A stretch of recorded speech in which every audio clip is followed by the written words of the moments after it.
And we are live. How's it going, man? Not bad, not bad. It's been a couple weeks, but a few things to talk about.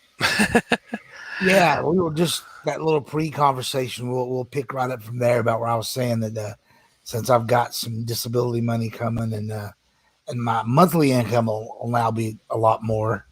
Uh, as soon as I'm health wise okay to go do this, I'm taking off and I'm going to like Thailand, man. Nice. In fact, as we're talking up on my television screen, I've got some YouTube video of Thailand playing. Uh, we're talking months from now because there's still lockdowns going on over there. In fact, to my understanding, right now they just went into a new one within just days, apparently, the last few days, and they're back on a lockdown, at least for the bars and clubs.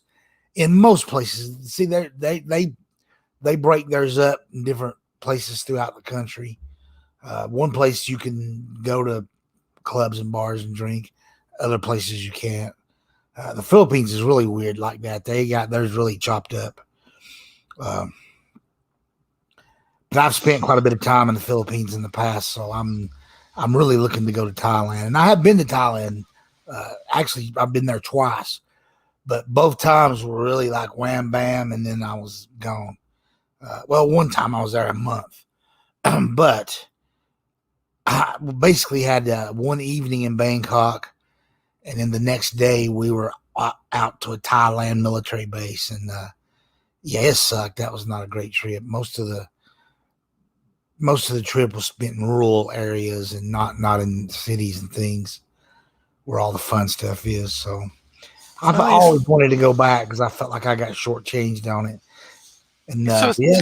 you consider the local color then, Yeah. when you do the rural versus city, because then that's where you really see, the true natives, as it were, of any place, and not just Thailand. Yeah, those are out in the rural areas is where I Yeah. don't want to be. I don't want to eat Thai food.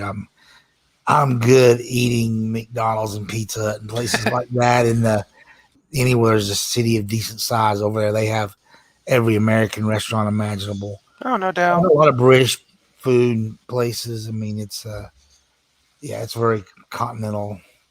That's cool. But once you get out into the middle of nowheres over there, then no, you don't get that anymore. And you're eating, you don't know what you're eating. Yeah. Much like China, it's kind of like Thailand. The grosser the stuff they put in it is, the more they seem to like it. Maybe not quite the level of Chinese, but it's still, yeah. But anyway, I'm looking forward to it. Good. I've lived in all kinds of crazy places all over the world and visited many, many more. And Yeah, I kind of thought that all was maybe behind me, but then after many years of working like a slave for a big mega corporation, and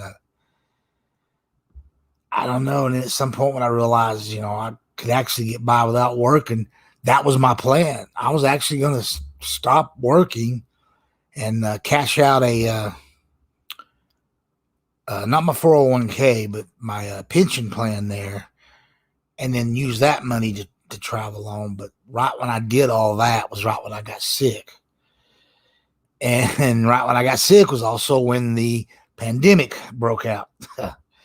So I never really got to do that. Although I did stop working, but it wasn't on my own accord. It was because health-wise, I couldn't work anymore. In a kind of a messed up way. Maybe it was good that it was so serendipitous and that, to that effect. Just because you wouldn't have been able to travel really anyway because of the pandemic. So get better. Or I would have got trapped over there. Yeah, right. And if I hadn't got sick, if I was healthy through all of that, then I would have lost my job if I'd planned on ever going back to it, which I probably wouldn't have. But still, I would have been trapped. And I think it worked out. Now I may stay up. Who knows? I don't know. It's just going to be one of those deals where if I get burnt out, because here's the other thing now.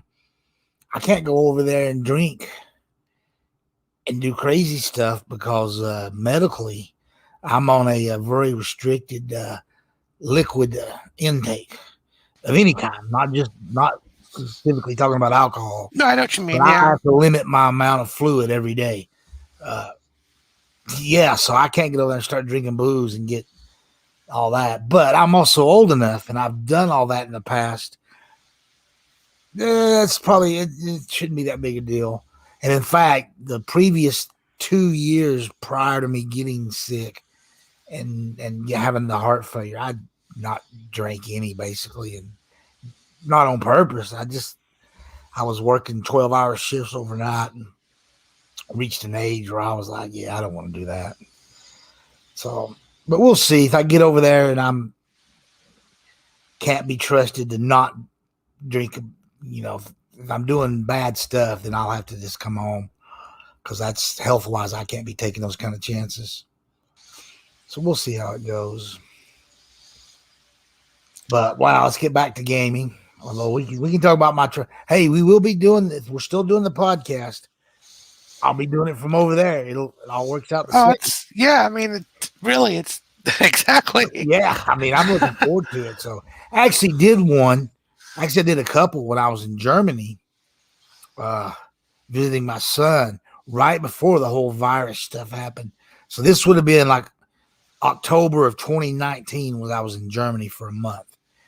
And I did, I think 3 of my regular podcasts that we were doing, I was doing with Mads Gaming and Jamie Moran, the Next Gen podcast, which sadly, maybe we're not doing those anymore. I don't know. Maybe it'll come back. He wanted to try just streaming and having different people kind of jump in with him when he's streaming. So I don't know how that's going. I've not seen him online to jump in since he went to that. Hey, we got somebody watching. Cool beans. Hey, hello. Whoever it is, thank you. Yes. I sent out the plugs through Twitter, but I don't even know why I'm doing that. Well, it's okay.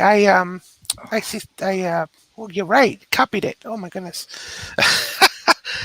I quoted it and forwarded it on mine as well. So yeah, well, good. Yeah, you probably got a lot of different people than I have that's in your Twitter feed. I've got a lot of movie people, and oh, hang on. Easy there. You right? Yeah, I'm all right. I just coffee.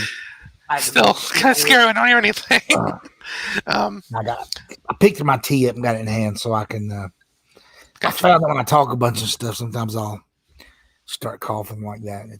But if I drink the tea or whatever, or drink something. Well, I'll start the subject here. So you said you played Resident Evil 8, just an hour or so. Yeah, about that. Maybe a little longer because I fiddled around with some different stuff at the beginning of it. Yeah. Well, where are you? Somebody called us. I'm sorry. Secret sauce is overrated. I don't know what. Good Lord, but nice video tell. Nice. Yeah. Yeah, it is overrated sometimes. Hi, Secret Sauce. Nice video title. I don't even remember what I titled it. It was something about the 4K and 1080p crap with the I don't even know what game that was. My God, I'm getting old. Crap. Oh my, Biomutant and Xbox. Yeah, Biomutant, which actually looks really awesome. It does. And but yeah, I titled this that Biomutant was 4K 60 on the Xbox, and ponies were like on Suicide Watch. I don't know. It was something like that. I don't know. Those are just silliness. I shouldn't do that crap because we don't even. Yeah, we talk about everything and anything, and there's no real bias on the show. I'm a little bit biased. I'm a pretty hardcore Xbox guy, but on I'm very the show when me and you're talking, we keep it to a bare minimum. I mean, every once in a while, get out of hand. Also, too, it's backward compatibility. It's not an official, Series X or 5 PS5. And the bottom line was Microsoft went all in on backwards compatibility back last gen, Xbox One gen. They went on it hard and doing it via this whole emulation thing, and so it's built into the DNA of the new Xbox. Right. For Sony, it was like, well, fuck, they're doing it, so we got to do it too now. But let's not put too much of an effort into it because I just don't they cared that much about it because they had back compat on the PS2 and they had it on the PS3, and then eventually it got pulled out of those consoles later in their life cycles to make those particular units cheaper.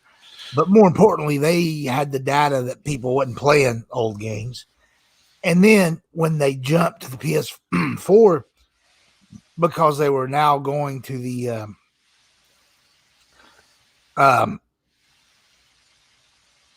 computer version of x86 format. x86. Yep. Wow, thank you.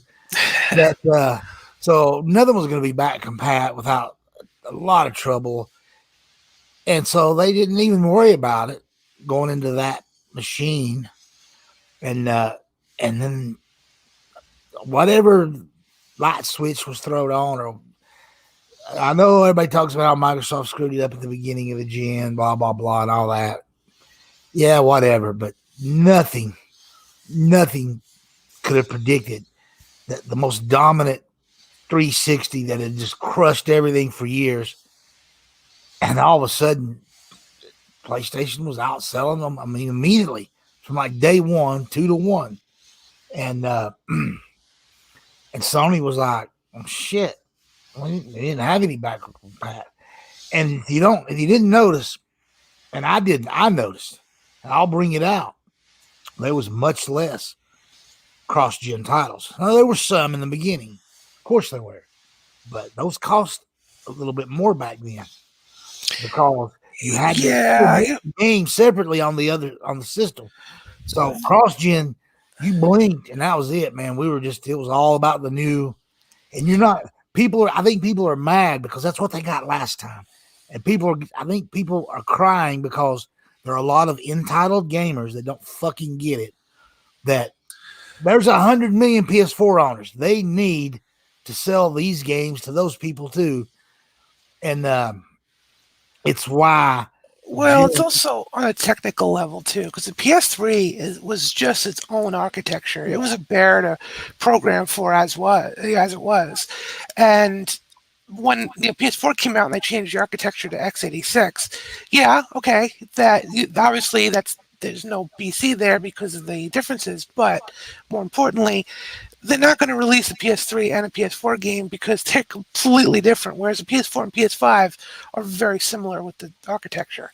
So it's easy to upgrade. Exactly. They're going to do that because now you've got that your old customer base there for a while. And it's the same with Xbox. Series X and One X. Yeah, they're just going to keep doing that for a while. I know Microsoft said 1 to 2 years, but let's be honest, it's 3 to 4 years, and that's what Sony said, 3 to 4 years. Because it will take that long. I mean, hell, they can't even get consoles on store shelves, for God's sake. I almost had an Xbox Series X. Almost. I got to the PayPal. I went back to the Microsoft site, and boom, gone. I was like, so close. So close. Since these came out, one time I actually seen an Xbox Series S on a store shelf in a Target. That's impressive. 2 minutes. I had walked past it, cut down. I don't know. I went 4 or 5 aisles past, cut left again, come back to about where the movie section was, looked at a couple of movies, and then walked back past, and somebody had already bought it, and I've never seen one on a store shelf since. In fact, that wouldn't last. Most of them won't even put them on the shelves. Order online only. I know. Yeah. And by the way, Secret Sauce over it is right. It is more of a cost measure, for the backward compatibility for Sony. If you look at his comment, it's true. Microsoft also put like you said, Mojo. He put they put the DNA in place. So of course, it's. And the thing is, your back compat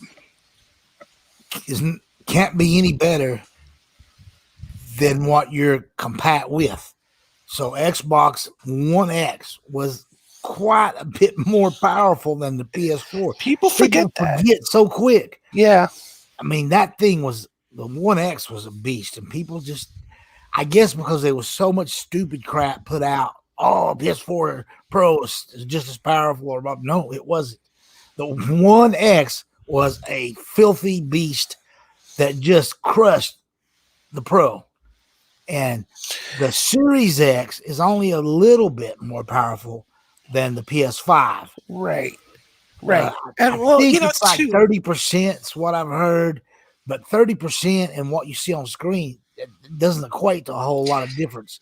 Honestly, it doesn't. You get diminishing returns the more power you put into these systems. But One X was like 50% more powerful than the Pro. True. But it was I also want to remind people that it came out like a year plus after the Pro did, so they had a lot more time to, really. It was designed to make up for a poor console. Exactly. The Pro was designed to work to give you better VR. There's a huge difference in the two systems. So now, but when they do these back compat and they don't put the extra patch or whatever you want to call it, or to make it next gen, if you just do straight back compat, then you're getting the Pro. The 1X, the X version is going to be a lot better. You know? But as soon as if they choose, they can patch that PS5 one, and now you're not playing the PS4 Pro, you're playing a PS4 Pro patched to give you better whatever. And so we'll see as that stuff goes. I mean, they just released a patch for Uncharted, and I wish Uncharted. I hope that comes out soon. Last of Us Part 2. So it finally runs at 60 frames a second. Yeah, with their bigger games, there's they'll do it, of course. Yeah, and you would think they would do it automatically for new games. I think that's what kind of shook them up with Biomutant. It's like, what's a brand new game? Yeah, but it's back compat. All these games are back compat. People, stop it. They just are. There's not been any true next gen games yet, and that is the truth. Don't even try to tell me Returnal was a fucking true next gen game. Blah blah blah. It wasn't. It could have played on the PS4. The upcoming Ratchet and Clank, if they so choose, they could have easily had that running on the PS4. I don't know what Sony's doing with that, because you're just giving up a lot of sales. But I guess it's cool. It's a bone to the PS5 owners. I guess it's a bone. I don't know. We'll see. I mean, would you care if Ratchet and Clank was on the PS4? I don't care regardless. I think more people that get to play it, the better. Yeah. Now, there's certain things in the game on the PS5 version that you can't have on the PS4. I do understand that. I'm not saying it'd be the exact same game. I'm just saying you could dumb it down and it would play and work just fine on a PS4. Yeah. But they wanted, I guess, something just to show, what just a PS5 game can do. We'll see. I mean, we'll know in a few weeks. It looks good, but a lot of games. Nobody's calling me out on it yet, but I do it almost every day, at least once a day. Somebody will tweet something about Ratchet and Clank, and I'm like, "Hey, man, that Ratchet and Clank 19, man, that game looks so good," and I bet it'll play just as good as the 18 that came before it. I don't know. It's kind of snarky. Most people will probably just ignore it and go, Yeah, well, actually, a couple of people just kind of jumped on with it like I was praising it and not making fun of the fact that it's the 19th fucking Clank game. But it's pretty funny stuff. Either that or they're trolling you as well. I don't know. But like I said, I've been doing it every day. And hey, I don't care. I don't care how many games are in the series. Like Resident Evil, I think is up to I don't know how many. And I don't think 8. It's really then been there's the Outbreak different series. Ratchet and Clank games. Some of them, wasn't it the same games that were on PS1 ended up on the PSP and then the PS2 games were on the Vita, or the PS3 ones are on the Vita. I don't know. I just know that if you Google Ratchet and Clank, there's like 19 thumbnails come up, and there's been like 19 versions of the game. Oh It's yeah, pretty funny. yeah. And yet, when the sixth or seventh Gears of War game come out, they were like, "Oh, it's beat to death," blah blah blah. I'm like, well, Well, whatever. I'm sure that that Call of Duty or one of them will go amateurs. Amateurs. Yeah, No. Madden. There yeah. you go. Every year since what 1992, 93. So Yeah. just saying. What really bothers me about that though is sometimes even pro Xbox guys will be like, "Yeah, there's been too many. They need to take a little bit of a break." And I'm thinking, what the fuck? Where do they get that from? Because some PlayStation guy said that shit. Shut the fuck up. It's okay to say, no, this is a great franchise and we need to keep having them. Keep rolling them out. There's nothing wrong with that, but they're so afraid of the people that say anything about what they're saying. They don't. These are big YouTubers that say that kind of crap, and I'm like, they're here's wrong. They're full of shit. Here's my take on that. Honestly, if you really are tired of the series, don't buy it. Yeah.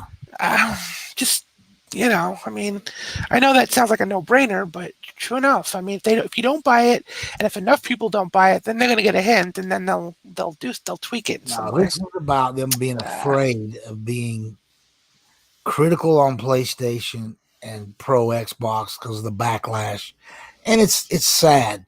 And I mean, some of the biggest YouTubers do and say that shit. And yeah, I'm just not. I'm like, you can be critical. You can say a PlayStation game sucks. Most of them are bangers. I get it, but they're not all. I'm a big critic of Returnal. I think it was garbage because it's not the game itself, but because of the type of the game it is. Roguelite, yeah. Exactly. I don't like those, so I'll say any roguelite game is garbage. One game I did like roguelite wise that I think was great was Hades. You don't feel like you're losing progress every time you restart it. It's hard to explain. It's just that one to me is like what a roguelike should be. But that's the exception. I'm not gonna, there's a lot of games out there. I also like Binding of Isaac. That wasn't bad either. But still, yeah. Typically, I'm in agreement. I'm not a fan of them. But the problem with Returnal was it came out when they didn't have anything else out. So the PlayStation guys were afraid to say this ain't that good or it's this. Some of them, this is the greatest thing in the world, and blah blah blah. And some people may legitimately like it. I don't know. I don't know. I didn't play it yet. If everything was in full speed ahead and everything wasn't delayed and you were getting the normal amount of games that drop weekly, Returnal would have came and went in the blink of an eye, and there would have been people that played it, and there would have been people that I don't play that kind of game, and wouldn't have been a big deal. But I just think a much bigger deal got made out of it because when it was released. I also think too, if there were, the constant flow of games, I don't think it would have been $70. I think it would have been like $20, $30, maybe $40. Yeah, I don't know what Sony's thinking with releasing AA games at $70, but it's like fuck. But well, when Microsoft released the horror game earlier, the Medium. Yeah. It's kind of one of those games that's not for everybody. It had a little cool twist with the dual screen thing going on with two different things, and so it couldn't be on the older system. It had to just be on the new, and yet that they don't give Microsoft any credit for that because they didn't own the studio or whatever. But it's still a exclusive of the Xbox game. But it was, I thought, unfairly singled out, kind of like Returnal was also, because it came out and there wasn't that much competition around. I mean, this first year, that's the way it's going to be. I mean, until Sure. and maybe not just a year. This might be the longest where you get the fewest amount of games the first couple of years of any Well, generation because of this, because of the COVID. pandemic, yeah. Everything's delayed and pushed back, and they can't get consoles on shelves, and And it's it's across the board definitely, too. It's not even like Sony and Microsoft. I mean, PCs had the problem with the graphics cards. The Nintendo has problems getting switches out. I mean, it's just across the board. I mean, if it's electronic, there's a problem. It would not even surprise me if phones started to have problems soon. yeah. I'm glad I bought mine. I'm happy with mine. I'm good. Yeah, I'm not upgrading anytime soon. But mine's only a few months it's old. funny because I upgraded right before the pandemic started. Literally, it's like I upgraded and like a week later, oh, we're shutting everything down. I'm like, ooh, did I dodge a bullet there? Yeah, we had a great deal from a couple years before, where we bought the previous note, or the 2 notes ago. I don't know whatever it was, but it was basically buy one get one free, and they came with really nice wireless headphones, not earbuds or any crap like that, but really nice over the ear headphones that were wireless with noise suppression and all that built into them. It was a great deal. But I wanted 5G when 5G came around. So again, this was actually, we were already into the pandemic when we bought it. So I mean, we got the last note. What is the Note 20? Oh yeah, yeah. So we went ahead and upgraded. Didn't get such a good deal, but that's okay. I guess it all evens out now. Supposedly, because I'm on T-Mobile, they will upgrade me for free, but I think there's strings attached to it. So I've been like, I couldn't. The previous note we had was never going to be upgradable to 5G, just because of the your I don't know, modem's not the right word. The phone part of your cell phone. Yeah, the chipset in there doesn't support It it. was not 4G, for the antenna. not 5G capable. So yeah, but this new one was, and when we bought it, we didn't have 5G. It took. No, I take that back. We did have it, but it was just sporadic whenever I'd see the little 5G come on there for the area. But it's cool. We made it through the rest of the pandemic with them, and I'm good for a couple more years. So, and if I go to Thailand, or when I go, I'll be taking it with me. I'll just pop out that SIM card and I'll buy a new SIM card over there and slap it in it. Yeah, I'm so glad that pretty much every carrier now does that. It used to be where you were locked down to whatever carrier you had. Oof. Remember those dark ages? I might not even go with a SIM card. I might just use the one in it. Because of my Verizon, when I used my phone, of course I was only there a month, but I bought just a limited amount of time so I could use it in Germany. And I think I had unlimited text, but phone call wise, I can't remember what it was limited, but it was more than enough what I needed. So we'll see. Well, I remember when way back. This is showing my ages, I guess. Well, I mean, not so much. It was in the 90s when I first got my very first cell phone. It was with Sprint. And I paid literally for 180 minutes a month. Just talk time. No nights, weekends, none of that. 180 for the entire month, no data. And so I remember back in the day, I just used it for emergency purposes. And now you get like unlimited everything. It's crazy. Yeah. I mean, I use my phone more than my computer.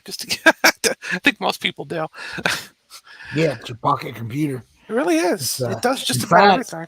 I always had to have a computer in the house that I used, and that's the internet and all that. And then after, I don't remember which phone it was, whether it was the it wasn't a Note, it was their other brand that Samsung. What's their other line of phone? Galaxy. Yeah, I think it was a Galaxy S3 or 4, somewhere's in there. I don't know, but when I realized this thing's a pocket computer, I don't need a computer. I stopped using the computer at home, and got where I hardly ever use it. Now I did buy Surface Pro for podcasting and doing a little bit of stuff on the web. But I went 4 or 5 years where I didn't upgrade my computer and wasn't really even using it. I still have that same old computer. I kept it, and I had like 2 other old ones that friends had given me that I was gonna put like old games on it and make them a retro machine, which I've never done because there's so many other ways to play retro games that I just didn't do it, but I kept the computers themselves. Actually, when I moved where I'm at now, I think I actually threw away 2 of them, and I just kept the one that had been my computer, and because there was a lot of stuff on the hard drive that I didn't want to get rid of. But eventually, I might make one of those, my retro machine. Well, I'm eventually going to get a gaming computer. Well, I'm not going to build one. I'm not going to get one. I'm going to build one. I was going to do it this year, but just with everything going on still, I figured I'll wait another year. It's also a little too hard to get the video cards right now. Oh, so. Yeah, you should definitely wait. And then a year from now, you'll be able to get one of those 3080s, no problem. Yeah. And of course, then I'll be up to like the 40 whatever. Yeah. Hey, you want ray tracing at 8K? You got to get this. 4K is so yesteryear, it's like, okay, whatever. But I don't know. I just let cell phones. And even now, I mean, I've got the Surface Pro, but to be honest, 95% of what I do on the phone. The only thing I use this Surface Pro for basically is podcasting, and that's about it. If I'm going to watch anything from YouTube and stuff, I watch that through my Xbox on my television. Yeah. I'm not going to look at no tiny screens. I don't have to. And I usually use my phone for that, just not so much for videos, but for like podcasts, like like what you and I do, stuff that I don't need to watch anything, just like have it on for noise in the background. Yeah, that sounds bad. You know what? I've got 2 TVs. They're not that far apart. I mean, one's in the living room and one's in what should be a dining area. Instead, it's my little gaming area. But so I'll throw a podcast on one of the TVs and be doing other stuff, just to have noise. Sure. Now, if I'm in the car, then I'll put a podcast on, and then I don't look at it just to listen to. So yeah, I've been listening a lot to like scary stories. Just what was it? It's like there's 3 YouTubers that I really like. Mr. Nightmare, Unit 22, I think it is. Forgive me if I'm misquoting that one. And then Let's Read. Let's Read is one of my favorites. He does like 1 to 3 hour, just various stories that people send him. He does it so well. And so they're great stories. Good stuff if you like scary stuff.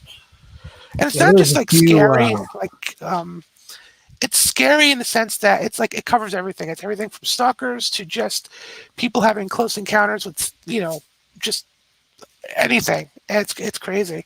Some of the stories are sad too, but it's good stuff. Sorry, I know I'm pimping something else. A horror movie podcast that for a while I was listening to, but here lately I've been kind of staying away from those because they somewhat anger me at times when the people on their panel think things about movies that I don't think. Sure. And I'm like, well, why am I listening to these people talk about something? And the thing is, in many cases, not in all. I mean, there's a lot of these people that are like horror buffs and they watched thousands and thousands of movies or whatever, but I'm a pretty old dude and I've got like a massive movie collection. And mostly I've probably seen a lot more movies than they have. And so sometimes it's like, that's why we do a show and when we talk about gaming or movies and stuff, I feel like we know what we're talking about.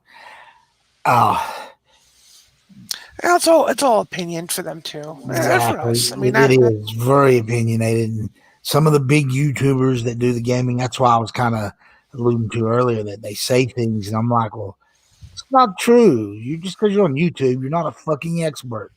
Yeah, I admit, I need to be quicker or more Yeah, I sometimes. watch a lot of their channels, but I like a lot of the smaller ones. I find the smaller ones they have less to, I guess, less of an agenda. I don't know. Yeah, And I like, their opinions don't always match, my own, but at the same time, they're very easy about it. Like they understand that, hey, this is my opinion, and it's not like, so hardcore fact or, pushing it down people's throats. So I like the smaller YouTubers myself, but yeah. No, I know exactly what you're saying. Someone uh when the DM they I think they just tweeted me straight out on Twitter that they liked our show. I can't remember who it was, and I didn't save it. I didn't retweet it or anything. It's like fuck, uh, because we well, if the not DM on only because of the Twitter, breadth of the stuff we talk about, we just seem to flow from. He said it was like the flow was really good. We just kind of well, go that's from one good. thing to the next, and we're not locked down to that. Okay, 5 topics, and it's this, and this, and it's the same 5 topics that every other fucking podcast been talking about, and that's great. But I only need one of those. I don't want to watch 10 different podcasts where they all hit them same 5 topics. It's like, I can say something, you can say something about one or two things that are like the big gaming news. But then we just move on, talk about anything and everything. And Yeah. yeah, I kind of like that too. But I'm sorry for whoever sent me that. I did not retweet it. I mean, it's out there. I'm sure it's somewhere in my timeline, but yeah, I get a lot of Well, if tweets he, every day. Yeah, yeah, for me, if he DM'd you, it's I wish, probably yeah, but it heard. wasn't him. Oh, Because okay, about a week after it happened, I was like, man, I should feed gotcha. that guy and do something. And I just didn't. And then I went back and Well, looked. Like, oh shit, it wasn't a DM. It was just a if straight up tweet. if you're listening, feel free to tweet again. Yeah. This time we'll do right. We'll do you right. Oh, speaking of movies, and that wasn't what we were speaking of, but just to move into this on Shutter, which is a paid Hmm. channel, that just shows Yeah. horror movies. Awesome. It's only $5 a month. Everybody should. It's one of the few streaming channels that I wholeheartedly support and think everybody should because yeah, $5 a month, and it's all horror movies and a few shows. It's really good. But Joe Bob Briggs, who's had multiple shows over the years from TNT back in the day on the movie channel, uh, big time B movie guy, and which means horror movie guy because most horror movies are B movies. But he's always loved all B movies. But anyway, he does a show on Shutter, uh, and he had they did the two Maniac Cop movies, 1 and 2, but that was on last night, and had Bruce Campbell and oh my the Tom Atkins on there. Holy shit, Tom Atkins. He was only the star of 4 or 5 movies. He's probably been in 100 movies, probably 300 TV show appearances over his career. But and it actually wasn't Tom Atkins. Crap, he wasn't on there. It was the guy that actually made the movies. Larry. I can't think of his last name. All of a sudden, I think I know what you're talking about. I can't I, think of it. I'm going to type in Maniac Cop, and when it comes up, because this guy's too important not to say his name, Larry Cohen. Okay, there you go. But yeah, he was on there. The reason I had Tom Atkins in my head is because a bunch of people tweeted they wanted this. He needed to be on The Last Drive-In's the name of the show. And yeah, Bill Lustig is the guy that was on there. He directed it. I think I might have said the producer's name, whatever, but it was the director that was on the show. But pretty cool stuff. But I should have the laser disc to the first one, the Maniac Cop. I do not have the laser disc for the second one, but I have it for the third one. which is very weird. It's time for eBay. Yeah, no, I'm not. I'm not. I Nah, don't. I'm just I saying. keep my laser disc, but I'm not buying any more of them or collecting any more. People are greedy. If they think something's rare, they Oh try to yeah, jack up the price. And I don't care how rare laser disc is. It's a dead format, and yeah, that it bothers me when somebody collector. says they want $100 or $50 for $5. Cool. That yeah, but stop it with this. It's the same in gaming. You know how it goes. Oh It's like yeah, painfully so. Yeah. Or cards, playing cards now, like with the Pokemon thing. Just today yeah, there was a new some story about chain. that. Target, I think. Yeah, I said they're not going to sell them no more because of Yep. people fighting over them. I don't And know. sure enough, apparently there was almost a riot, or there was a riot. I have to read up on it, but I think at Walmart or something, they released the Pokemon cards, and oh my god, everyone just went nuts. It's not just Pokemon; it's like any collector's cards now. I'm glad I got out of that years ago. To be honest with you, I was never into it. I did buy cards for my kids. I Thank only God got into it. they never got hardcore into it. So it was just at one I, time or another, each one of them went through a little phase where we were buying cards for them, but it to be wasn't very honest, long and was never very expensive. the only cards that I really ever got into, and this is when I was very young, was baseball cards. Um, I think I have the full 1980. Not that it was that exciting, but 1989. I have like the full tops collection. And around that time, I figured, I'm just gonna stop collecting them because it just got expensive, at least at the time. Yeah, And I was when I only a was kid, so I was like, I don't have much of an allowance. So I'm like, I can't afford, this $50 every year, whatever. So I yeah, I stopped went through buying a them. very, very short time of trying to collect baseball cards when I was young. I still have them. It's just, And you know, I don't I know if I got rid even of worth mine. I don't know anything. whatever happened to them, but I definitely do not have them. To be honest, I think if I do find them, I'm going to see what they're worth and see if I could sell some of them. Because I don't know. Cards to me are just, that's just me though. I do like some of the game trading cards, like limited run does. Those are fun, but those are just more because I like them, not because I'm actually a collector. You know what I mean? Like Yeah, I'll keep a card, or I'll get a card or two that I really like, and then I'll just. It's not worth anything. It's just I like it. But that's like what 10, 12 overall. Over the life of them. It's not like I have to buy every single one. Well, that's not true. Actually, there was one other when I was a kid. There was one other thing I went nuts for was the Garbage Pail Kids. yeah, I did those. Yeah, yeah. I quickly got out of that, but after like Series 6, they got old. But I sold most of those though. I could probably get more I now if I had collected them, but comics when I was young, but by the time I was late teens, I'd stopped, and it's pretty funny because when my youngest was like 4, maybe 5, I don't know, somewhere's in there.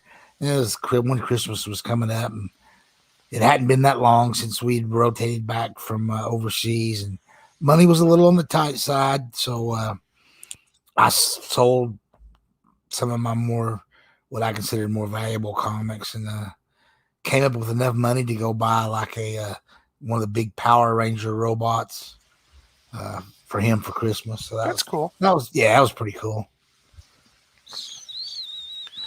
Yeah, now I collect games. Although I feel fortunate in the sense that um, I was lucky enough to realize the value of them back when I was a kid because I used to take care of my stuff. So a lot of the old rare stuff I have, I bought when it first came out, but I kept it in like really good shape. So I feel fortunate that I just had the foresight, or maybe I was just a lonely kid. I don't know, just to take care of my stuff, at least for those. So that Yeah, was probably. I collect consoles, but thank goodness for games. That I don't know. At some point, I just stopped. yeah, but at least now you have the digital. Yeah, exactly. And I never got back when it became cool to collect games or whatever. I was like, well, I don't need to. Thank God for the EverDrives. And 95% of my collection is just because I bought it first hand. I bought it when it came out back in the day. So yeah, every now and then I'll acquire a new one. Like I told you, I acquired the Saturn version of Castlevania Symphony of the Night or Dracula X. Um, just because I found it, inexpensive, and it wasn't too much. It was off eBay. Somebody, I guess, didn't know what the hell they had. Yay me! And when I got it, it was in mint condition. It even had like the warranty card and everything in it. I was like, ooh. I was like, score there. But that's rare. That's rare. Usually, you buy these things, it's like $200-300. It's like, nope. yeah, or you can be like me and I just burned that particular game and have it. And I love my Saturn. No, yeah, it's a good system. I have it promptly set up in my bedroom now. It's because it's easier. I have hooked up to a 1080p TV versus my 4K. So, but I know legacy systems on new TVs blasphemous. I do have a CRT. I just haven't hooked it up yet. Yeah, I've got 2 CRTs. I got rid of a couple when I moved. I kept 2 of them, but right now neither one of those are hooked up. It's but one of them I've got on a cart that's on wheels. It's like I think it was meant for a microwave or something, but I've got a CRT sitting on it, so that one can be moved around, and it's pretty cool. But I still haven't decided which retro consoles I want with which of the 2 TVs. And one of them sitting here in my little gaming hub area, and it doesn't really fit. It kind of sticks out. I kind of want to move it somewhere else, but I don't know where to put it. I don't really. That's my problem. I don't have the space to Yeah. set it up. I mean, it's inside. I mean, I could certainly. It's easy for me to get to, but I still have to set it up, and then I'd set up the gaming console to it because things hooked up to it. It's just more trouble than it's worth at the moment. When we were preparing to move and stuff, and I got rid of a 36-inch Trinitron that was just monstrous, and then I had a 32-inch. Wow, I keep wanting to say Panasonic, but yeah, it was Panasonic. 32-inch, beautiful picture. I loved that one. I liked it better than the Sony one, but they were both too big, too heavy. I got rid of them, and I kept both of the ones I kept are like, I think they're both 26s. One's with a curved screen, and the other one's flat. They're both Sonys. And I swear CRT is really amazing, but I kind of wish that they just get the technology to the point where we're back to CRT. I mean, yeah, they have HDR and all, but I don't know. I just feel like it's still not quite what CRT is at its maximum. I know people probably disagree with me on that and lambast me for saying that. Blasphemous. But as good as TVs are today, they could have kept the technology going, and you actually did have low end, high def. Oh yeah, I know. But absolutely. You could have eventually. It could have been high end, high def TVs that gave you. You'd even have a 4K tube set if they would, because they would have got the technology there. But the writing had been on the wall for many, many years. They really wanted to get away from the big expensive tubes and go to LCD and laptops. And they did it very sneaky.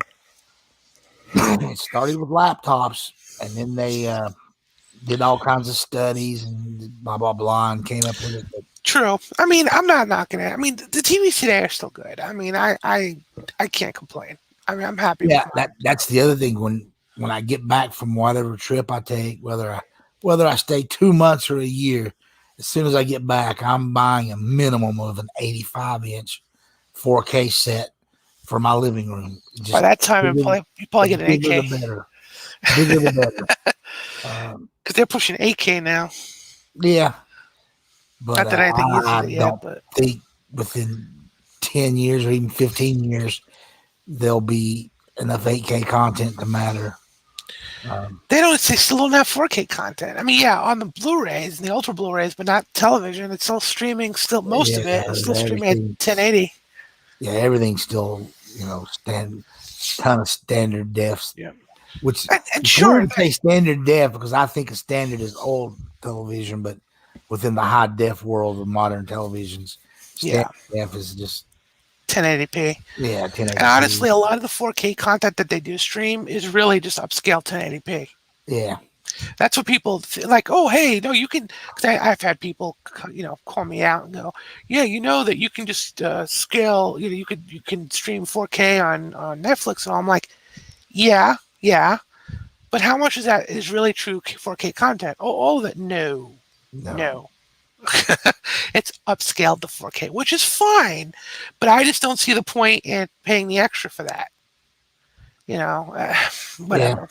I just want big. I just think big is better. I don't even care that it has the two. It's not for gaming. So I don't care that it's got HDMI 2.1. I just want it to play my 4K movies Yeah, and my regular 1080p Blu-ray movies on it. And honestly, that's when you even at 1080p at an 85 inch, which I have watched at 1080p on an 85 inch, the only thing you lose, and you only really notice it if you either compare it side by side or if you sit like 10 inches from the too screen. close to it, yeah. Yeah, you don't see I'm this. right You don't now. I'm see it. about 4 foot, maybe 5 foot tops in front of a 4K 55 inch, and Yeah, I see no adverse effects. It's it's really beautiful. fine. And the thing Yeah, is and I'm too, gonna be about 8 feet in the living room and I've got a 70 inch in there now. That's only a 1080p set, and I don't see any artifact in it. and that's the other thing.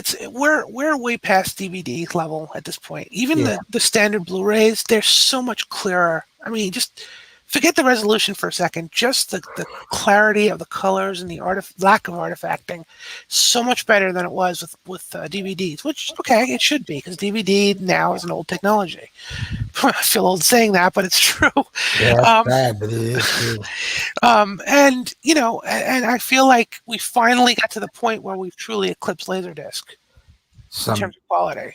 some classic movies occasionally pop up on whether it's Netflix or HBO Max or I don't want to say Disney because they ain't had a whole lot of classic stuff that I would like.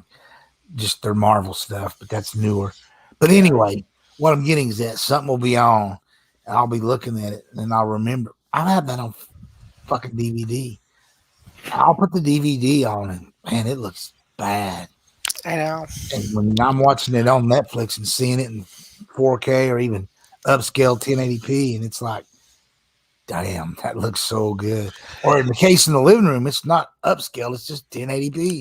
The only things I haven't really upgraded when I moved to Blu-ray was the TV shows. Like, there's really not much of a difference there. Yeah, Like the older ones. Okay, let me clarify. The older TV shows, like A Team and Knight Rider. I'm just picking my old 80s stuff, but the shows like that.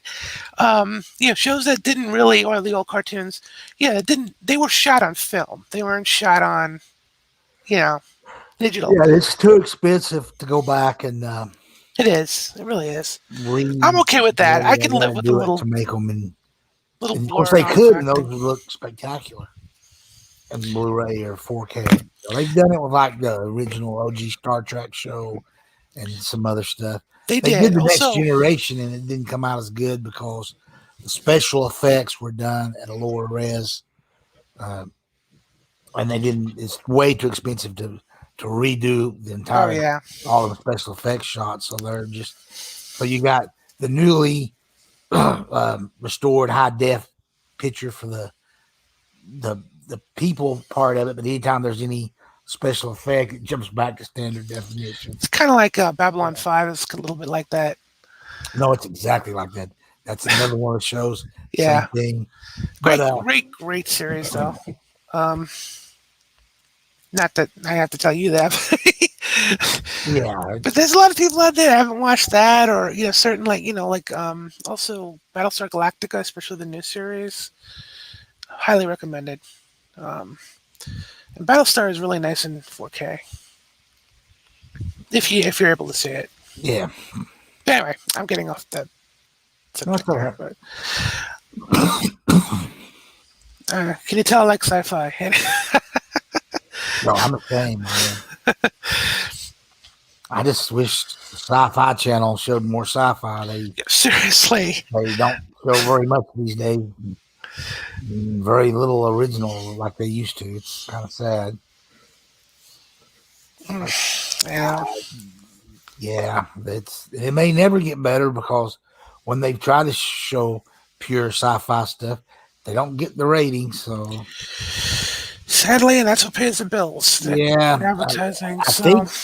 Well, it's like I was talking about. If you want the best of that, somebody's going to have to do a pure streaming sci-fi channel and charge for the channel. So you're paying $5 a month, and hopefully they'll get enough subscribers, and they can do some of their own shows and pull in the best from history or the past and put on it. But on that free competitive TV market, man, yeah, it's hard for them channels to survive showing. It's crazy because you'd say it's showing them the quality stuff, but it's no, they got to show the garbage. That's what they get bigger ratings, and it's much cheaper for them to produce it. And it's sad. And for a while, AMC, my God, they had a whole string of great shows, and now they can't. They're facing the same problem that Sci-Fi faced. That they just don't get big enough ratings to charge enough for advertising to do it. So they show a lot of crap. They're on the last year of The Walking Dead, and it's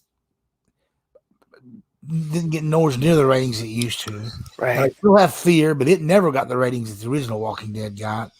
But shows like Breaking Bad are long gone, and the one that came after that's kind of Better Call Saul. It's good, but it's not Breaking Bad level. But all the other really good AMC shows, they just don't have them anymore. They show a lot more garbage. Everything has to be streaming and be done on Netflix or Disney or Hulu or one of them. Yeah, that stuff is, it's on a big cycle. And what'll happen is some of these streaming services will go under, and suddenly somebody will realize, well, instead of just showing these programs on a streaming channel that nobody's fucking watching because they don't pay for that particular package or whatever, we can just put it on a cable channel that people get, and then those channels will start making more money, and they'll can produce their own programs and start doing better. I think it will come back around. I mean, network TV at one point was looking like it was going to die, and it was before the streaming stuff. Network television hit that period when really garbage American Idol type shows and Ghost Hunter crap and you name it. The major networks had fallen on hard times, and some of their better programs had long since been canceled. And yet they pared down on what they could charge for advertising, re-tightened their budgets, and figured out what and how much they can pay actors and all that. And they realized that they were going to compete against these streaming channels. They had to. What do these streaming channels want? They want shows people can binge that came from the networks. So they started charging more for Friends or whatever it was and other crap. And then that in turn, they were making more money, and they started producing pretty decent TV again. And so I mean, all that stuff is what it is. True enough. I know. Like I said, I don't watch anything on network television. I shouldn't be talking. I wait until it shows up on Netflix. I'm terrible about that, but I'm not any better. I'm really not. I love finding a good show that had about an 8 or 10 year run or something, and I'm like, oh, okay, let me dip my toes in this. On it. Yeah, I know. Start binging it, and then if it's good enough, it'll keep me watching. If it's not, I'll go find something else. That's the glory of it. I can't remember what it was. Just the other day, I started something new that was, and then I stopped whatever it was and went back, and now I'm rewatching the Hannibal. What a good show that was, and those people behind it were doing God's work. I mean, they were doing streaming level quality on network television, and it got it's never been officially canceled, but it's gone. It's not coming back. The completely different network now has the Clarice, but the original Hannibal show was supposed to have at least one more full season with Will Graham's story, and then it was going to switch and do 4 or 5 seasons with Clarice on there, and it was going to be by whatever it was. I guess that was NBC that had a Hannibal, and it was never meant to be like 20 episodes a season. It was always supposed to be limited seasons because they were spending more money per episode because it had pretty damn good cast. I mean, you had Morpheus, for God's sake, in it, and Yeah, Lawrence Fishburne. yeah, Yeah. I've been watching it because it goes off of Netflix, I think, the first week of June. And I'm like, yeah, I'm going to power through these, and just because I watched a lot of it when they aired on the network, but I missed episodes all the time. So it was like, it's good I'm going back and binging through it because it is a really good show. I'm shocked because Netflix is showing it. Why did not Netflix pick that up for new episodes? To me, that seems like the most obvious and perfect show to do that. Except maybe just like the network television, the per dollar cost per episode maybe seemed more than they thought it was worth. That or they don't hold the full rights to it. They only had the rights to air it. Yeah, well, I think what happened by the time they got the rights to air it, it had already been off the network. Good the point. network was still wanting to do one more season at least. And it got dragged out. And then some of those actors were like, no, man, we got other shit to go do. We're not waiting. And that's when I realized it was never coming back, when I started seeing people from that show on other shows. And I'm like, oh, wait a minute. That guy, he was in Hannibal. Wasn't a big part, but that dude was, uh-oh. Yeah. Yeah, Hannibal ain't coming back, and it's not. It's dead. They can only do so much. Those shows take a lot out of you. I mean, it's 18-hour. It's like 16 or 18-hour days. It's crazy. So yeah, once an actor moves on, that's pretty much it. But they had a nice game plan for it. I wish they would have gotten done because I haven't seen a single episode of the Clarice on ABC, but I've only heard bad things, so I don't know. It's okay. I watched it. It's not great. I don't get ABC, and for whatever reason, Hulu didn't pick that up. Which makes no sense because it seems to me Hulu shows way more ABC shows than. Well, they're owned by the same company, so yeah. But they didn't pick up Clarice for some reason. That's weird. I don't know what Disney's thinking, but whatever. That's Disney. Yeah. We'll probably end up on Disney. No, I can't. I think the way Disney wants to do it is they want to put the adult stuff on Hulu and then the kids-friendly stuff on, or the general stuff on Disney Plus. I think that's what their idea was. Oh, that's the other big story that every podcast has been talking about. This the deal with Warner Media. And here's the thing: all these podcasts act like they know what they're talking about. And you know what? This is where they embarrass themselves because this deal had absolutely nothing fucking to do with the Warner Brother games. And it was an afterthought. Everybody's like, oh, gaming's every bit as big as the movie business now, blah, blah, blah. No, it's not.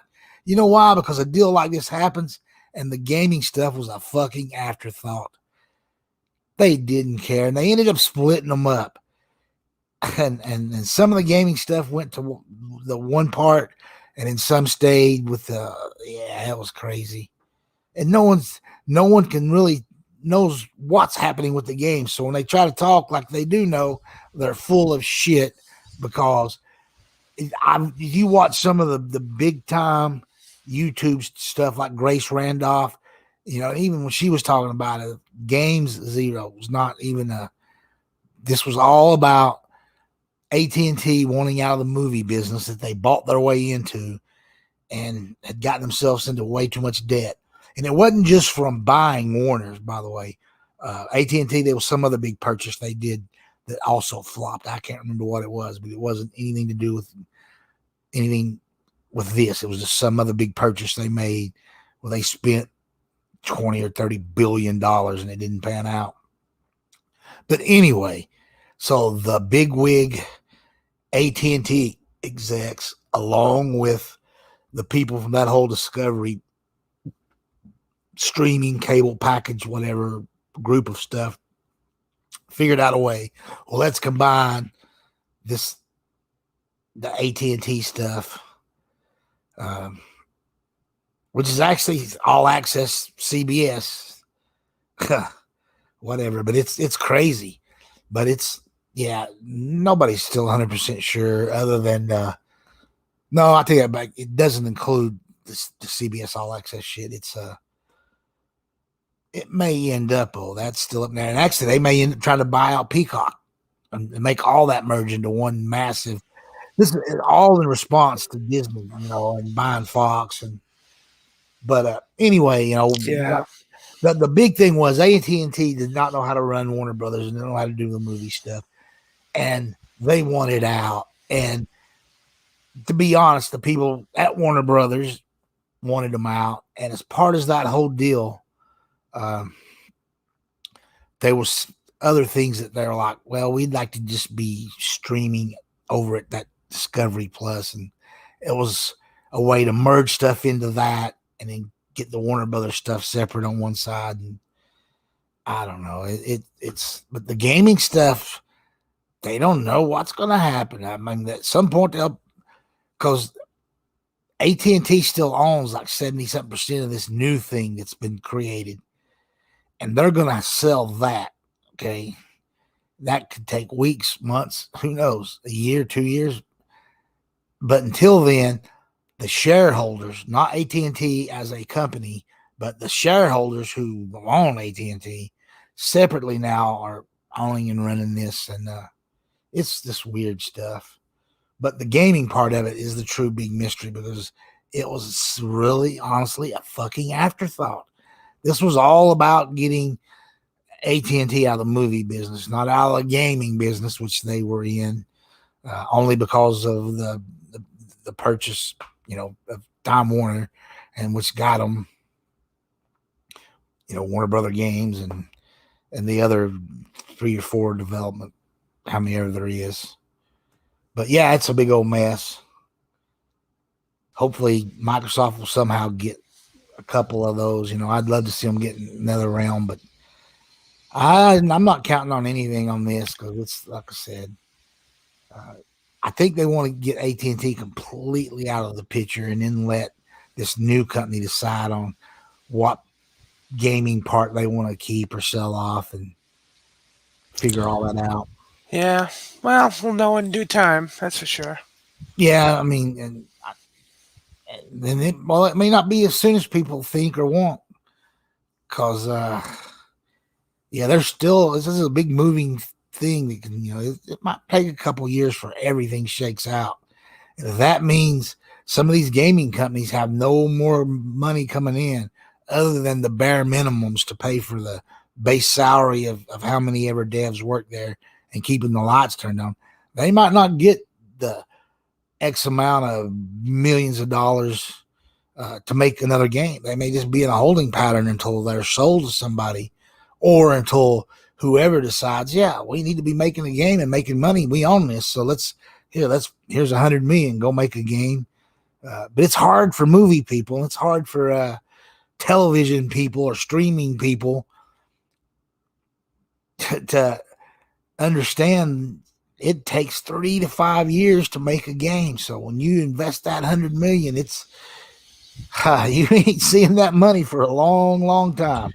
That's true, and there's no guarantee even then. I mean, look at a lot of games. Heck, I mean, Cyberpunk. Well, thank God, Cyberpunk pre-sold enough, so right. No. I'm saying no. Back, but they're not going to make nearly the money they would if it hadn't have. Yeah, that's exactly. And there's a lot behind that. I know it's not that simple, and I'm not knocking it. I get it. The truth is, they've probably already sold at least 15 million copies at $60. Oh, sure. That's a lot of money. It was way more than it cost to make that game. But they would have doubled that, over a year and a half period. They would have doubled that if all this hadn't happened, and they're never going to make that double. I don't know what they'll end up making or how much their profit will be, but they're not going to lose money. They've already said they've long made their money back. Or Oh yeah, no, no, no. That's true enough. But it's just kind of stinky because it's like they really they could have been a it's the Grand Theft difference Auto level. between having $1 billion movie and a movie that cost 30 million to make and made 40 million or 50 million, as opposed to a movie that cost 100 million and gross $1 billion. Right, That's right. the difference. That's what happened to Cyberpunk. Yeah, that's That's a good analogy. I like that. Yeah. yeah, it's the difference between the last Infinity War movie and Wonder Woman 84. Yeah. I actually tried to watch that the other day, and yeah, I'm like, I don't care that it's free and on, boom, off. That was just horrible. I was. It was okay. I mean, wasn't anywhere near as good as the first, but it was. I don't know. Had its moments.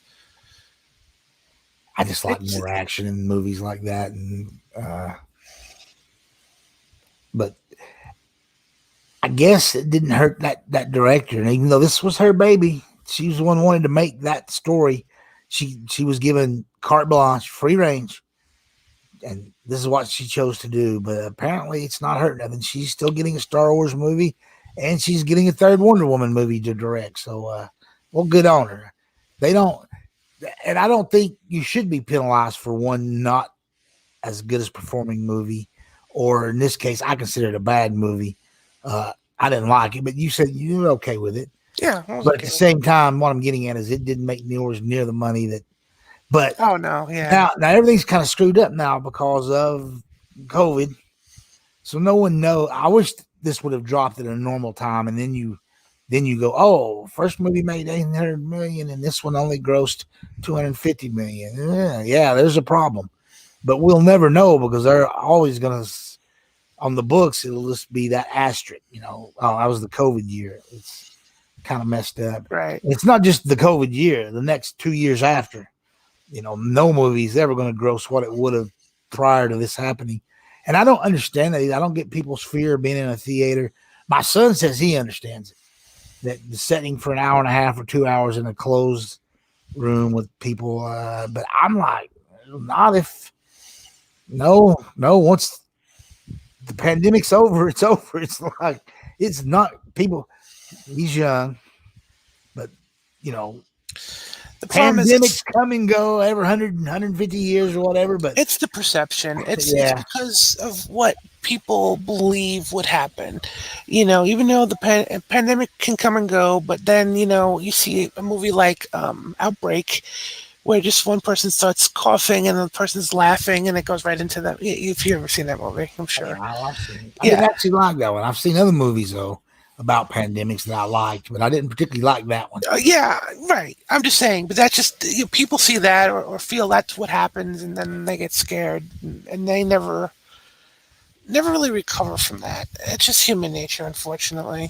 But my I thing is, mean, and I keep telling him, I see people in at the height of the pandemic, the fucking Walmart we go to buy groceries, you get. motherfuckers in there not wearing masks. I was gonna say, And hey, yet they're here, afraid to go to a movie, but they'll go to that Walmart coughing and just that's what I yeah, mean by perception. The movies are no more dangerous than any other place, yeah. honestly. But And apparently people don't. People have that perception that it is more dangerous, and right, that's kind of sad. it is. It is. Hopefully, like I said, in time it'll all get better, but it's gonna be a while. I would be retrofitting all those movie theater buildings to have a, uh, a non-circulating air system that pulled fresh air in and filtered air in and then blows it out Yeah, and have some bigwig CDC or scientific types sign off on it and make a big deal out of it. But and yeah, that'd be expensive, but it's a hell of a lot less expensive than having your theater set empty or closed. true, true. You know, I just curious, like I said, I'm kind of glad like HBO is doing what they do, where it's day and date theater and streaming. Yeah, But I that know hey, that's now bringing it full circle back to that whole deal that we were just talking about, yep, and getting rid of those AT&T guys because they didn't understand the movie business. But it was those AT&T guys that were like, "Hey, this is a chance for us to do something for our streaming service that nobody else is going to be doing. We can put our biggest movies day and day on a streaming service and still get some fucking money back because ain't nobody going to theaters to see these things, at least not at the level they would have, pre." right. And I thought it was smart. I don't want to say genius, but it was smart. And yet, all that did was piss off people in the movie business who were like whining about, well, we got bonuses tied to how many people come, and we got that. I'm like, you dumbass, you ain't getting no bonus because they ain't no half the theater's still closed. I just got one around the corner from my house. And here's what's crazy. They keep putting up new posters every week, like a new movie's there, but they've been closed. And they're not open. Because I'm like, I Here's keep what you driving could by. have seen. I'm like, because I wanted to go see the one with the Saw, or Spiral is the new name of the new movie. It's Yeah. based on the Saw, and it even has Darren Bozeman or whatever, the original. He was one of the. He had something minor to do with the first movie, and then by the second or third one, they let him start directing them because those two guys went on to bigger and better things. That did the original Saw movie. But all those sequels, a lot of the better of the sequels was done by Bozeman, I think's his name. But anyway, he was the one that done this movie. Everybody made it seem like it was, oh, this is Chris Rock come up deciding to da da da. No, this is those same Saw people. They just went to Chris Rock and said, "Hey, you want to be in a Saw movie?" Blah blah blah, and he agreed. But anyway, yeah, I just thought this whole day and date thing was amazing. But the Saw thing came about was I keep going to this local theater to see if Saw or Spiral was playing there, and I see the lineup of posters on the outside. And before Saw started playing, it wasn't there, and then when Saw dropped, the Saw poster was there. Under the one side's got coming soon, the other side has got now playing, and yet it's been closed all this time, but the posters keep changing. Like, what the fuck? But anyway, yeah.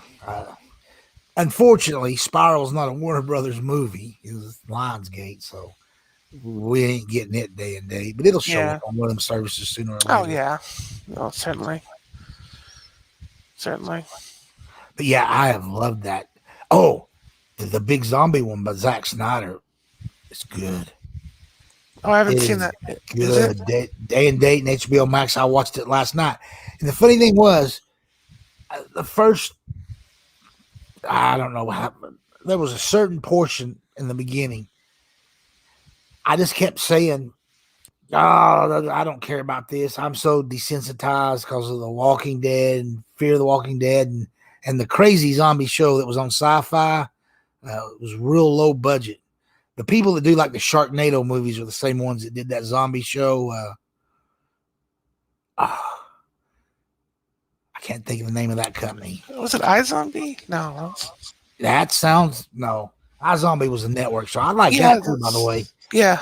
But yeah, well, that's another reason. iZombie, and then the one that was on Sci-Fi. Here, I'll put Sci-Fi movies. Oh, hang on.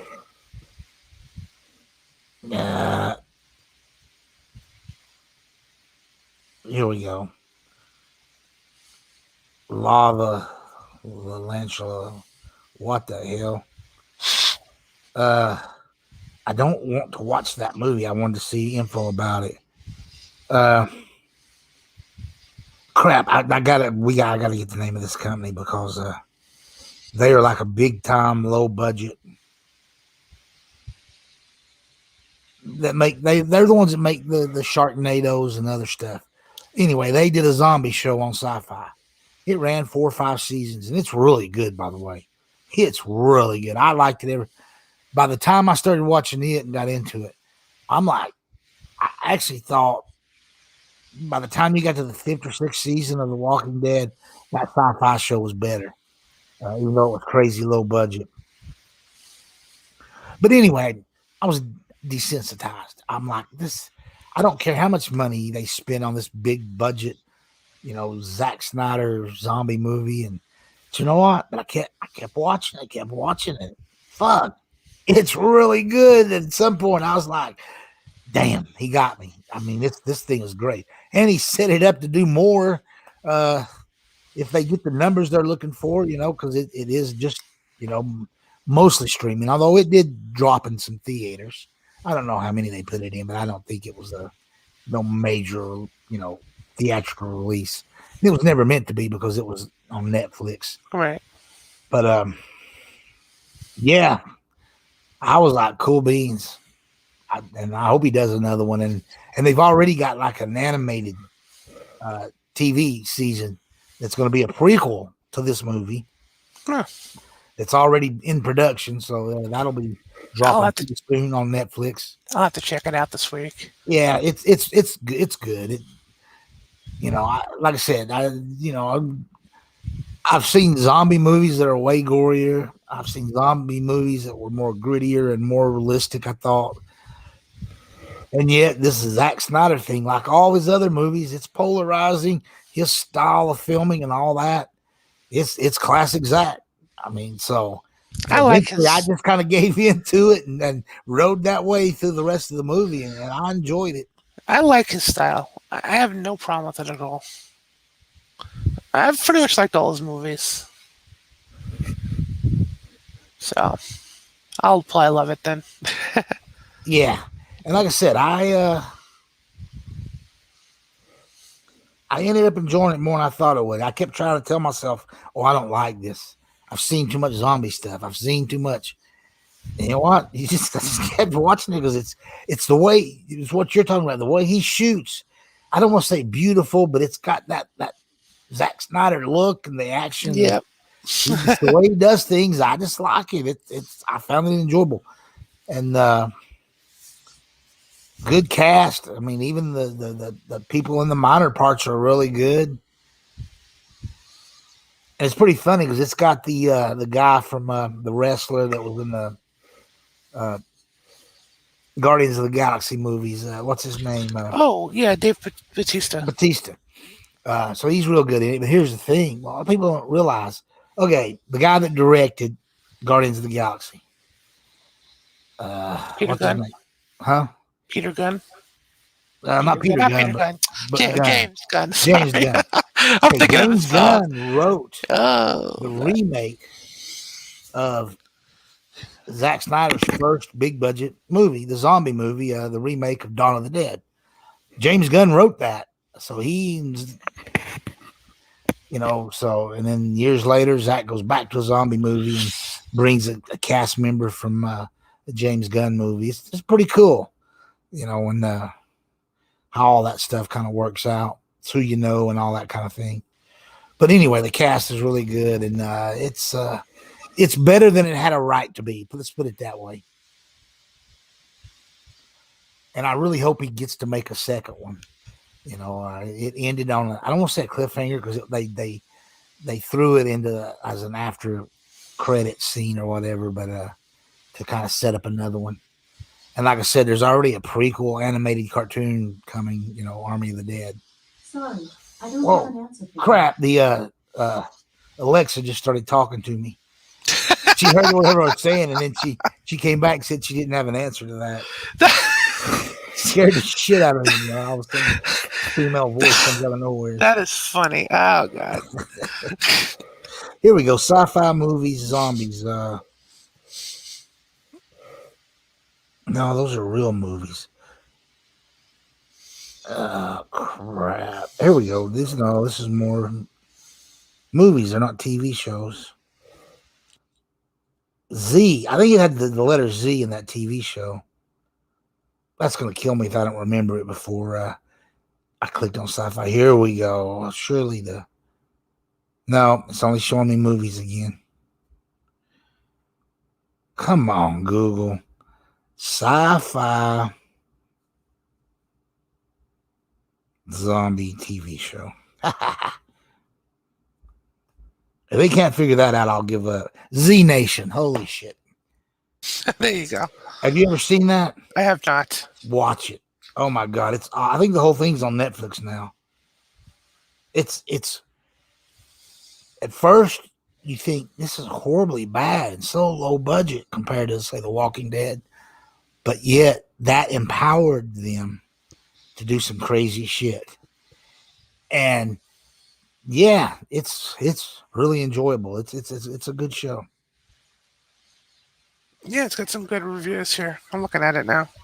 Yeah, I think one of the guys that was one of the creators actually is one of the guys that runs Shudder.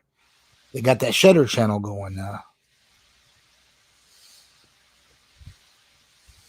But it's not on Shudder, though. But it is on, pretty sure it's on Netflix, but I'm not positive. I know it's on one of the streaming channels. But, yeah, Z Nation, give it a shot. It's pretty good. If you like zombie stuff, I guess it's a acquired taste. But I just like it's written and it can be really funny, and I don't know. They did some really outrageous stuff in it that was from, oh, that is so cool, to, wow, that is the stupidest thing I've ever seen. It's that type of show. So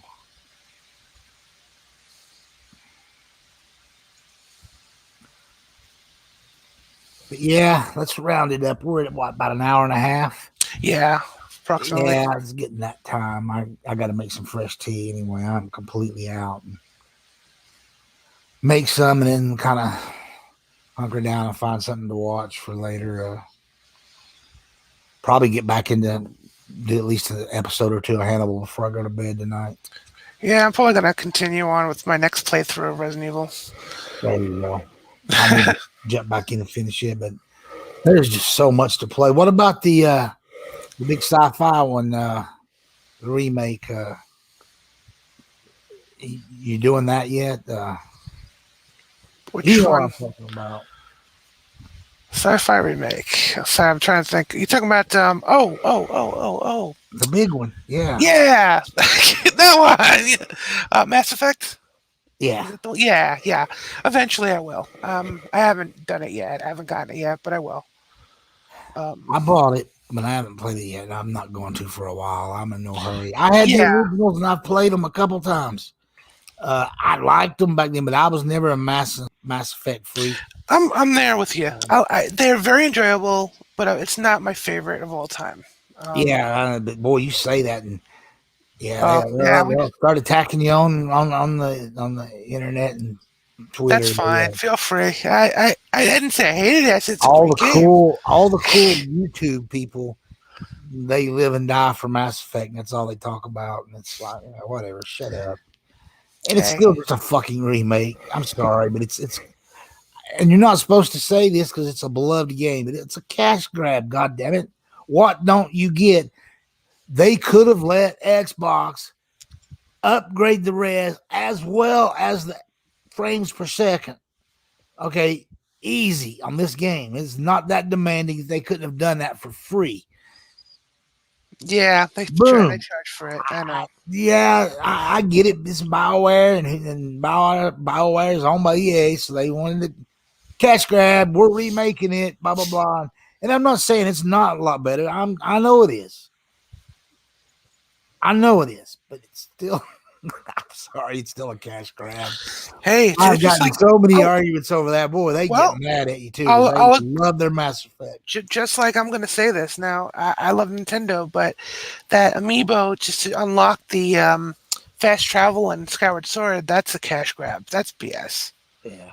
I mean, I'm going to get the amiibo because I like the amiibo. I want the collector thing, but it's still silly that it's locked behind a paywall. It should be a feature that shouldn't be. It shouldn't be forced on you. You know what I mean? Like you have to buy another item. So yeah, I mean, just to kind of give you an example of something else that I also feel it is. They're all cash grabs. Great games. Don't misunderstand. I mean, I do like Mass Effect. It's just not my favorite. So, and people can hate me all you want, but I'm not knocking it. I'm not saying it's bad. it's of course a great game. It's one of the early attempts of having adult stuff in a regular Yeah. game. Because you could have sex or whatever, and so the geeky fanboys or whatever lost their fucking mind back in the day. I get to have sex in this game. It's the greatest thing in the world. And it's like, and now you're not allowed to say anything bad about it. And it's, yeah, whatever. It's still a cash grab. I would have rather have had an upgraded for free version. I mean, I already paid for the game. You know, it's, yeah. I have them. I own them too. So yeah, I hear you. That's why I'm not in a rush for it. But yet, I did buy it. I had some free money on account at Xbox. And that's how I got Resident Evil 8. I refuse to call it Village. It's Resident Evil 8. But they gave me $10 or $15 for some shit. I whatever it was. I was on Twitter and I answered some question and they come back. Hey, we're awarding you this amount. Go to Microsoft, blah blah blah. Yeah, they do that every now and then. I mean, I think I had. Well, it wasn't recent, but like back when the Xbox One first came out, I think I answered a survey or something similar to what you said, and they ended up giving me a $10 credit. It was pretty cool. Yeah, I did that, and I bought Resident Evil 8, and I was like, well, I might as well get the Mass Effect one, and so on that one though, I just took some of the points I already had. And it's a great thing that you can do, but it's also a pain in the ass because, and maybe it's just me because it kept making me do $5 cards. I mean, I've got so many points. I could have had the whole game for free, but after like 4 cards, I'm like, God, that's a set of 8 or 10 or how many ever fucking numbers you got to punch in, and now I got to do it for all 4 of them to get. I'm like, I'm done. I'm just gonna $20 off. That's a pretty substantial deal. And I was already getting a little bit off because I'm buying it through EA. That is one thing I did like about Kinect. Even though I hated Kinect, I'm not a fan of it. But is that you can flash the card in front of the camera and it'll automatically put the thing in for you. But one thing I have to say, Microsoft needs to lower the amount of numbers they have on those cards. No shit. Yeah, Jesus, it was like 20 characters or something. I got $20 off. It was 4 $5 ones, and I'm like, fuck. And but I did an hour just putting them in. And I think the game was already like $7 or $8 off because I was buying it through EA Play or whatever. And then I got $20 off. So well, you worked for it, I'll tell you that. Yeah. Yeah, it was like I said, I've got enough points, I could have got the game free. But I just quit. I said, you know what, this is big enough discount. I'm done. I'm like, that's wow. Why can't you just take your points and get a $20 or a $50? I don't know. I don't know. Maybe you can, and I was just doing something wrong looking to get them, but whatever. Well, if you figure it out, tell me, because I'm right there with you. Yeah, it kept making me do $5 cards, and I'm like, yeah, that's too much work. But, for a game that I knew I wasn't going to play for who knows how long, but one of these days I will. Hey, at least you own it. And I won't even play the first one first. I'm going to jump right into number 2. Yeah, the second one was the best. Yeah. It's like the Empire of that series. But, cool. All right, man. All right. We're gonna finally end it. Otherwise, we'll do a 3-hour show. Yeah. All right. Let them know where they can find you at. Yep. I'm on Twitter. It's Grey GREY WolfGamer1 and Twitter. And feel free to message me, friend me, whatever, or just say hello. Yeah, I'm at Mojo_Blues1, both on Twitter and YouTube. If anybody wants to talk about going to Thailand later in the year, get with me because I'm going to go. And even if I have to go alone, I'll go alone because I know what it's like there, and it's okay to be alone because you won't ever really be alone. But if I have a friend traveling too, that's great. And I got a guy who may or may not show up. We were both in the military at the same time, even though I was a few years ahead of him. Anytime he ended up somewhere in Asia, or I was somewhere in Asia, the other one seemed to always show up. And we did that for about 12, 15 years until I got out. We were Yeah, and I've already shot him a text the other day saying, "All right, motherfucker, I'm gonna go move to Thailand. You coming with me?" And we'll see. He's now out of the military finally. He's retired, and I guess he's trying to be a graphic artist or something. And he's had a couple of decent not want to say high paying, but decent paying jobs. But he wants a job in the gaming industry, or on a big movie. But he's not landed those kind of projects yet. At some point, I'll break it to him gently that you can fucking do that from Thailand. You don't have to be in America. If somebody hires you, you can do your work via computer from anywhere in the world. Come hang out with me in Thailand. But we'll see if he shows up or not, or ever does. That's cool. Hopefully. Yeah, but if not, like I said, I don't care. Technically I got a wife in the Philippines. I can always hook back up with her over there, and yeah. That whole technically a wife thing is just that's too weird to try to explain on the air. So we're gonna leave it at there and let people try to figure that out for themselves. But anyway, man, it was good to do the show. Maybe we'll do it next week. Maybe we won't. We'll see. Certainly. But like I said, everybody can find me, Twitter, YouTube, Mojo_Blues1. Yep. And Gray Gamer 1 for me. Yep. And we'll see hopefully everybody next week or week after, and everyone have a wonderful rest of the weekend. Yeah, absolutely. Take care. Thank you. And I'm trying to end it, but